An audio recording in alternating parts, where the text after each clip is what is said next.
أعوذ بالله من الشيطان الرجيم. بسم الله الرحمن الرحيم. ما أصابكم من مصيبة فبما كسبت أيديكم ويعفو عن كثير. وقال تعالى: ما أصابك من حسنة فمن الله وما أصابك من سيئة فمن نفسك. وقال النبي صلى الله عليه وسلم: إذا سمعتم الطاعون بأرض فلا تدخلوها وإذا وقع بأرض وأنتم فيها فلا تخرجوا منها. وكما قال النبي صلی اللہ علیہ وسلم. عزیز دوستوں اور بزرگوں، ہمارا یہ ایمان ہے اور یقین ہے کہ اس کائنات میں جو کچھ بھی ہو رہا ہے وہ اللہ کے حکم سے ہو رہا ہے، اللہ کی مرضی سے ہو رہا ہے. اللہ کے حکم اور مرضی کے بغیر ایک پتا ہل نہیں سکتا، ایک ذرہ اپنی جگہ سے ہٹ نہیں سکتا. اس وقت دنیا کی جو حالت ہے، ایک وائرس کی وجہ سے اور بیماری کی وجہ سے، وہ سب کو پتا ہے.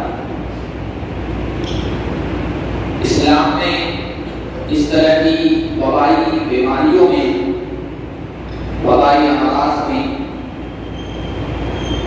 کیا تعلیمات دی ہے، کیا ہدایات دی ہے، ہماری کیا رہنمائی فرمائی ہے، اس سلسلے میں ہمیں صحیح علم اور صحیح جانکاری ہونا ضروری ہے. آدھا علم یہ ایمان کو خطرے میں ڈالتا ہے، جس طرح آدھی ڈاکٹری جان کو خطرے میں ڈالتی ہے. نیم حکیم خطرہ جان، نیم ملا خطرہ ایمان.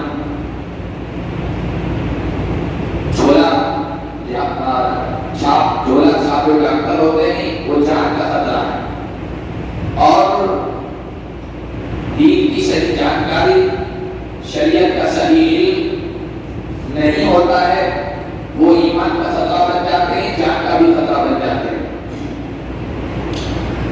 ایسا نہیں ہے کہ اس طرح کی وبائی بیماریاں آج ہی آئی، اس سے پہلے بھی آئی.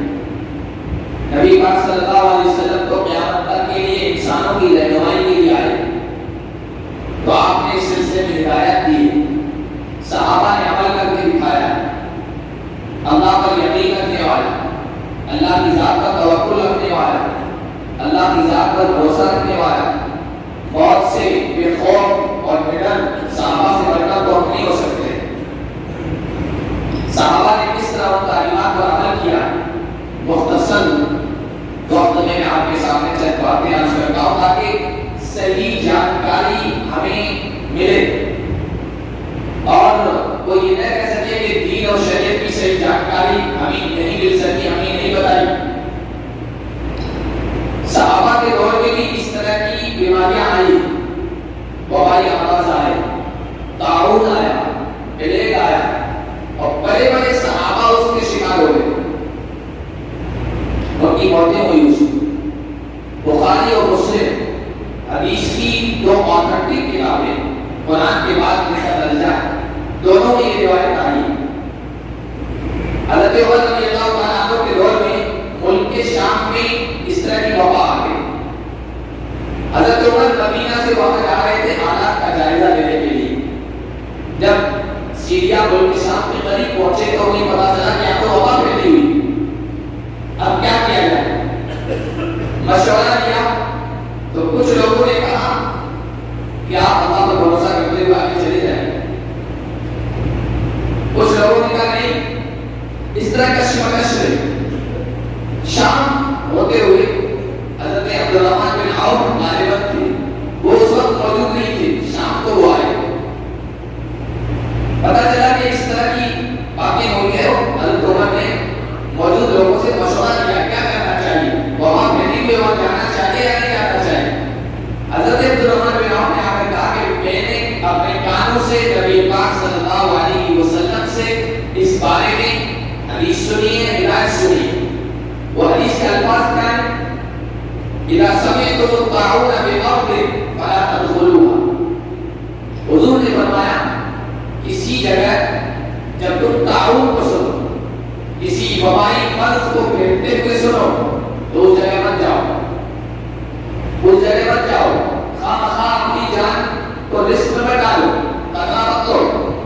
وَإِذَا وَقَعَ بِأَرْضٍ وَأَنْتُمْ فِيهَا، اور جس جگہ تم رہ رہے ہو وہاں یہ بیماری پھیل جائے، اس طرح کی وبائی وائرس پھیل جائے، فَلَا تَخْرُجُوا مِنْهَا، تو وہاں سے نکلو بھی مت. وہاں سے نکلنے کو منع کیوں کیا گیا؟ اس کی بڑی حکمت مسئلہ ہے، دو وجہ میں بتا دیتا ہوں. ایک یہ کہ اگر آپ کے اندر وہ وائرس ہے اور آپ دوسری جگہ چلے جائیں گے تو وہاں پھیل جائے گا. دوسری وجہ کہ سب لوگ بھاگنا شروع کر دیں گے تو جو بیماری میں مبتلا ہیں ان کی دیواداری کون کرے گا، ان کی غذا پرسی کون کرے گا، اور ان کی دیکھ بھال کون کرے گا، ان کا علاج دوا دار کون کرے گا. اب یہ روایت بخاری کی بھی ہے اور مسلم شریف کی ہے، دونوں اہم حدیث کی کتابوں میں یہ روایت موجود ہے. صحابہ کرام رضوان اللہ علیہ اجمعین کے زمانے میں حضرت عمرو بن عاص جب مصر کے کمانڈر تھے، گورنر تھے، مصر میں اسی طرح کی بیماری پھیلی اور اس میں 25,000 لوگ اس کا شکار ہو گئے. اس وبا میں امین و حامل الامہ حضور نے اس عظیم صحابی کے بارے میں کہا کہ میری امت کا امانت دار شخص ہے. حضرت ابو عبیدہ بن جراح وہ بھی اس کا شکار ہوئے، ان کی موت اس وبا میں ہوئی. حضرت معاذ بن جبل کل قیامت کے دن جن کے ہاتھ میں علماء کی جماعت کا جھنڈا ہو، اتنی بڑی شخصیت اللہ کے نبی صلی اللہ علیہ وسلم کے معتبر صحابی، وہ خود اس وبا میں موت کا شکار ہوئی، ان کے 2 بیٹے موت کا شکار ہوئے، ان کی بیوی بھی موت کا شکار ہوئی. جب حضرت معاذ کی وفات ہوئی تو حضرت عمرو بن عاص نے اس وقت لوگوں کو جو کہ وہ ذمہ دار تھے آرڈر جاری کیا، اور آرڈر جاری کیا وہ الفاظ حدیث کی کتابوں میں آئے. انہوں نے کہا الوباء کالنار وانتم وقودها، اے لوگوں یہ جو وبائی بیماریاں پھیلتی ہے یہ آگ کی طرح ہے، ان کی مثال آگ ہے، اور آگ کے جلنے کے لیے لکڑی اور ایندھن ہوتا ہے تبھی آگ جلتی ہے. اس وبائی مرض کا ایندھن تم لوگ ہو، اس وبائی مرض کا ایندھن تم لوگ ہو، تمہارے ذریعے سے پھیلے گی. پھر کہا کہ تجبلوا وتفطنوا الا حتى لا تجد من يشغلها فتنطفئ. اے لوگوں الگ الگ ہو جاؤ، دور دور نہ ہو، پہاڑوں پہ چلے جاؤ. یہ جو آج ماہرین بتا رہے ہیں سوشل ڈسٹینس کے صحابہ نے اس وقت بتایا تفطنوا تجبلوا الگ الگ ہو جاؤ، دور دور ہو جاؤ. یہاں تک کہ یہ آگ ہے، آگ کو جب ایندھن نہیں ملے گا تو خود بخود بجھ جائے گی. یہ ہدایات نہیں اللہ کے نبی صلی اللہ علیہ وسلم کی طرف سے، یہ ہدایت نہیں اللہ کے نبی صلی اللہ علیہ وسلم کی تربیت یافتہ صحابہ کی طرف سے، یہ ہدایت نہیں ان لوگوں کی جن کو اللہ کی ذات پر مکمل یقین تھا، بھروسہ تھا، موت سے جو نہیں کرتے تھے، لیکن اس کے باوجود وہی دین کی صحیح سمجھ تھی، دین کا صحیح فہم تھا، شریعت کی صحیح تعلیم کیا ہے اس بارے میں انہیں معلوم تھا، اور انہیں یہ معلوم تھا کہ اسلام ڈر نہیں سکھاتا ہے، موت سے خوف نہیں سکھاتا ہے. الحمدللہ ہر ایمان والا موت سے نہیں ڈرتا ہے، لیکن موت سے نہ ڈرنے کا مطلب یہ بھی نہیں ہے کہ اسباب اختیار نہ کریں. احتیاط کی جو تعلیمات اسلام نے دی ہے وہ ہم نہ بدلائیں، یہ بھی نہیں ہے. یہ کہنا کہ یہ سب چیزیں بیکار کی چیزیں ہیں، اللہ کی ذات پر یقین ہونا چاہیے، اللہ کی ذات پر بھروسہ ہونا چاہیے اور موت سے نہیں کرنا چاہیے، یہ انتہائی درجے کی حماقت ہے، بے وقوفی ہے، دین کی صحیح سمجھ اس کو حاصل نہیں ہے. اللہ نے احتیاط کا بھی حکم دیا ہے، اللہ نے اسباب اختیار کرنے کا بھی حکم دیا ہے. اللہ کے نبی صلی اللہ علیہ وسلم نے بیماری کے اسباب سے بچنے کی بھی تاکید کی ہے اور بیمار ہونے کے بعد علاج کرنے کا بھی حکم دیا ہے. اور اس دنیا میں جو دنیا اسباب کی دنیا، یہاں کوئی سبب ہے اس کا نتیجہ اور رزق نکلتا ہے. اللہ تعالیٰ نے اس اسباب کی دنیا میں یہ بات بھی رکھی ہے کہ بعض امراض، بعض وبائیں، بعض بیماریاں یہ پھیلنے کے زیادہ تاثیر رکھتی، زیادہ پھیلتی ہیں اور لوگوں کو زیادہ سے زیادہ موت کا شکار بناتی ہیں۔ اس لیے ہمیں اسلامی صحیح تعلیمات کے بارے میں جانکاری ہونا ضروری ہے۔ صحیح جانکاری نہیں ہے، صحیح تعلیم حاصل نہیں ہے، اس وجہ سے ہم افواہوں پر یقین کر لیتے ہیں اور جو احتیاطی تدابیر بتائی جا رہی ہے، ہدایات دی جا رہی ہے، ان کو ہم ایمان کے خلاف سمجھنے لگ جاتے ہیں، اللہ کی ذات کا توکل کے خلاف سمجھنے لگ جاتے ہیں، وہ اسلامی تعلیمات کے خلاف سمجھنے لگ جاتے ہیں، وہ کسی کوئی سازش سمجھنے لگ جاتے ہیں۔ حالانکہ یہ سب جو غلط فہمیاں پھیلائی جا رہی ہے یہ واٹس ایپ یونیورسٹی کے پڑھے لکھے لوگوں کی۔ کوئی معتبر عالم دین کی صحیح سمجھ رکھنے والا کوئی بڑا عالم دین اس کے بارے میں آپ ہمیں نہیں بتا سکتے کہ انہوں نے کہا یہ سب بیکار چیزیں ہیں، کہ ماسک لگانا اور یہ ڈسٹینس رکھنا اور یہ فاصلہ رکھنا۔ دنیا کے کوئی ایک بڑا عالم جس کو صحیح دین کی سمجھ حاصل ہو، آپ بتا دیجیے اس نے کہا ہو یہ سب بیکار چیزیں۔ اس لیے دین کی صحیح سمجھ رکھیے، اسلام کی صحیح تعلیمات ہیں ان کے بارے میں جانکاری حاصل کیجیے اور اس پر عمل کیجیے۔ میں نے بتایا آپ کو احادیث کی روشنی میں کہ یہ چیزیں صحابہ بہت پہلے سے جب ان کے رہنمائی پہلی تھی تو لوگوں کو کہہ چکے ہیں کہ ان بیماریوں کا علاج ڈسٹینس رکھنا ہے، دور رہنا ہے، بلکہ علامہ ابن حجر نے حدیث کے الفاظ نقل کیے ان ھذا رجس مثل السیل، یہ جو وبا پھیلی ہوئی ہے اس کی مثال سیلاب کی طرح ہے۔ سیلاب آتا ہے، پانی بہتا ہے، من تلقبہ اخطأ، پانی کے دھارے سے جو غلط دور کھڑا رہے گا وہ بچ جائے گا، جو قریب کھڑا رہے گا اس کو رشتہ گر جائے گا اور باہر لے جائے گا۔ اور فرمایا اس کی مثال آگ کی طرح ہے، جو آگ سے دور رہے گا اس کی لپٹ سے اس کی جلنے سے محفوظ رہے گا اور جو نزدیک جائے گا تو وہ اس کا شکار ہو جائے گا، آگ اسے جلا دے گی۔ یہ صحیح تعلیمات تھی جو میں نے آپ کے سامنے رکھی ہے، ان پر عمل کیجیے اور یہ یقین رکھیے اسلام نے ہمیں اسباب اختیار کرنے کا حکم دیا ہے، لیکن اسباب اختیار کرنے کے باوجود بھی آپ بیماری کا شکار ہو سکتے ہیں۔ اگر اللہ کا حکم ہو گیا تو اس کے باوجود آپ کو موت پکڑ سکتی ہے، آپ موت کا شکار ہو سکتے ہیں، لیکن اسباب اختیار کرنا یہ اسلام کی تعلیمات ہے۔ محمد عربی صلی اللہ علیہ وسلم نے اس صحیح تعلیمات ہمیں دی ہے جس میں ہمارا بھلا ہے، پوری انسانیت کا بھلا ہے، اور ان تعلیمات کو ایک طرف رکھنا یہ اپنی ذات کے ساتھ بھی دشمنی ہے اور پوری انسانیت کی جانوں کے ساتھ کھلواڑ ہے۔ من احیاء فکانما احیا الناس جميعا، ایک انسان کی جان بچا دی تو پوری گویا انسانیت کی آپ نے جان بچا دی۔ اور قرآن کہتا ہے وَلَا تُلْقُوا بِأَيْدِيكُمْ إِلَى التَّهْلُكَةِ، خامخواہ اپنے آپ کو ہلاکت میں مت ڈالیں۔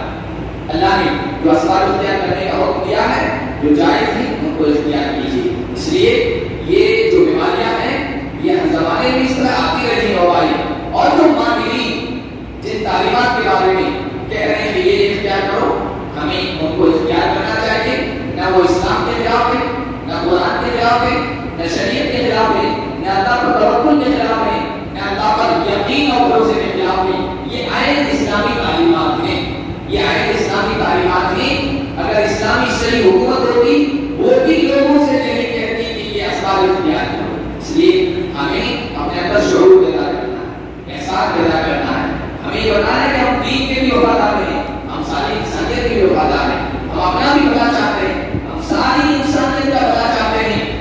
آپ خود یہ اختیار کریں، ماسک پہن کے آئیں اور تھوڑی دوری بنائے رکھیں۔ الحمدللہ بڑی کشادہ مسجد ہے، یہاں بڑی گنجائش ہے، نیچے بھی گنجائش ہے، اوپر بھی گنجائش ہے۔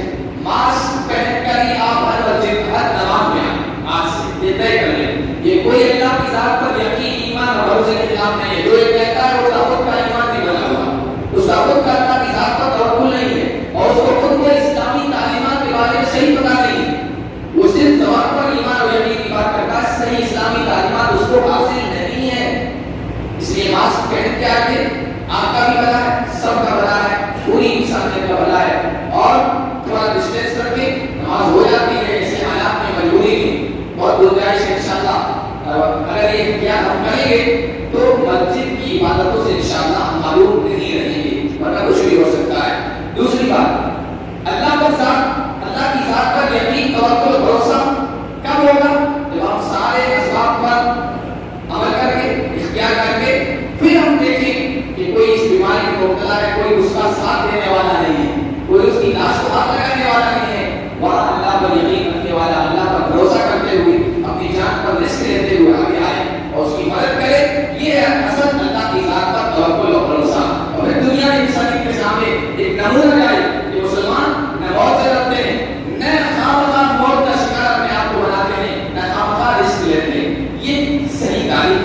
جو میں نے آپ کو بتا دی ہے انشاءاللہ امید ہے کہ آپ کو سمجھ آئی ہوگی اور اس پر عمل کریں گے.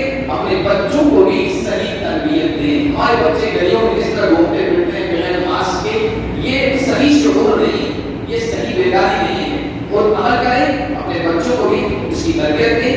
انشاءاللہ ہمارا بھی فائدہ ہوگا، پوری انسانیت کا فائدہ ہوگا اور اللہ کی ذات